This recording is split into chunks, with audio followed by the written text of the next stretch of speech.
suis passionnée par les Disney. Ce qui engendre un petit peu cette immaturité, c'est que j'ai pas envie de grandir, c'est moche de grandir. Donc Disney, c'est parfait pour moi. C'est vraiment, j'y passais mes journées. À la sortie d'école, j'avais les cassettes vidéo de tous les Disney qui sortaient et avec mon frère, on regardait ça. Et quand on n'était pas en train de regarder les cassettes, mes parents nous emmenaient 2, 3, 4 fois par an à Disneyland Paris. Et ça m'a énormément aidée. C'est bien d'avoir une ville finalement à 4 heures de route, c'est pas si loin. Et en fait, c'est un monde magique dans lequel on peut aller et personne ne nous connaît, on peut faire ce qu'on veut. Euh, c'est libérateur d'avoir ce genre d'espace aussi près de la maison. Maintenant, j'en profite moins. C'est plus dur d'aller me ressourcer là-bas, mais je me ressource avec l'eau. Mais Disney, c'était toute mon enfance aussi. C'est toujours aussi présent dans ta vie. Et est-ce que cette passion pour Disney, tu l'as transmise à ta fille? J'ai transmis cette passion-là à ma fille déjà quand elle était dans mon ventre, parce que je suis toujours en train d'écouter des chansons de Disney. Hein. Le CD qui passe dans ma voiture, parce que c'est une vieille voiture, c'est les chansons des thèmes du parc. Donc j'ai toujours ça dans ma voiture. Ma playlist sur Spotify, il n'y a que des chansons Disney dedans, que ce soit version jazz, version française, version américaine. Il n'y a que ça. C'est toute la journée. Voilà. Quand on rentre à la maison et que je ne sais pas quoi regarder à la télé, c'est un Disney. Euh, les collections qui n'en finissent pas. Et les voyages, on essaie d'y aller au moins une fois par an et c'est toujours des bons souvenirs. Ma fille, elle a eu toutes les robes de princesse estampillées Disney. Hein, et elle a toujours adoré ça. Hein. Maintenant qu'elle a 10 ans, c'est un petit peu passé pour elle. Mais elle a toujours été à fond princesse, à fond Disney. Et ça me rendait toujours très fière d'avoir légué ça à ma fille. C'est tellement bien. Bon, c'est plein de préjugés, mais finalement, je me suis bien construite malgré ça. Donc pourquoi pas elle? C'est tellement dommage de ne pas connaître cet univers-là. C'est. Comment dire déjà, c'est un univers que je connais par cœur.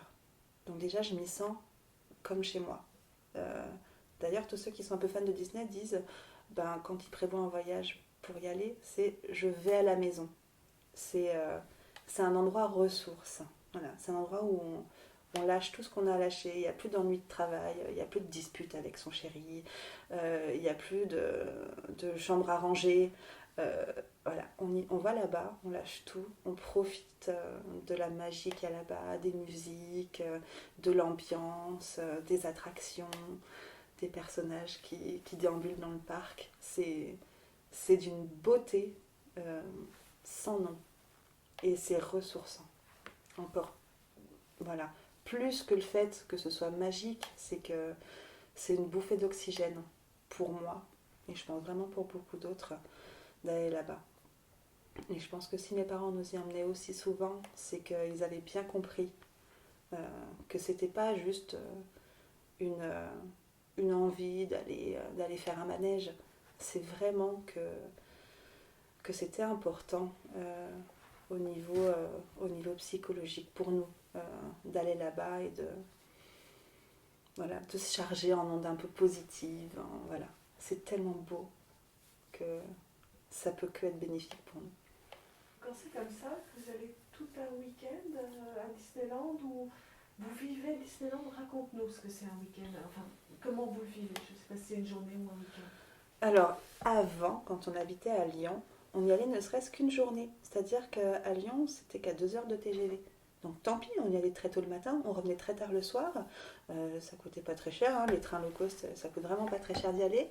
On ratait fréquemment une journée d'école pour y aller. Ou alors, quand on était vraiment tout petit, on y allait en voiture et on y passait des vacances. On y passait 5, 6 jours. Voilà, l'hôtel là-bas, quand on était vraiment petit, ça coûtait pas très cher. Donc on y passait à loisir, tout le temps qu'on voulait, à vrai dire. Dès qu'on disait, bon, on pourrait pas y retourner, Ah bah oui, c'est une bonne idée.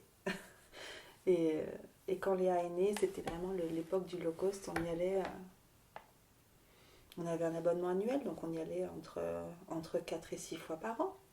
Si c'est pas plus, même. Juste une journée, voilà. Juste une journée pendant la semaine. Pour, voilà, quand on en a marre du quotidien, quand on a envie de changer, quand on a envie de passer un petit moment avec... voilà, moi, un moment avec ma fille, j'emmenais ma maman avec moi, hop, et toutes les trois, on y allait entre filles, passer cette petite journée décompression. Voilà. On profitait les unes des autres et ça, c'est des moments que j'oublierai jamais. Jamais, jamais, jamais. Mais du coup, comme on habite plus loin, on est obligé, oh, comble du malheur, d'y passer 2, 3 ou 4 jours. mais, euh, mais oui, c'est important pour nous, ces moments-là. On est en dehors du temps, en fait. Voilà. Le temps, il compte plus. Voilà. Hormis qu'il fait froid en hiver, surtout à Paris, et qu'on n'est pas équipé. Donc, mais même si on sait qu'on va avoir froid, qu'on va piétiner, parce que malgré tout, il y a du monde, il faut attendre pour aller manger, pour aller s'amuser. Même si on sait qu'il y a beaucoup d'inconvénients, on y va avec le plus grand des plaisirs. Donc, on garde ça.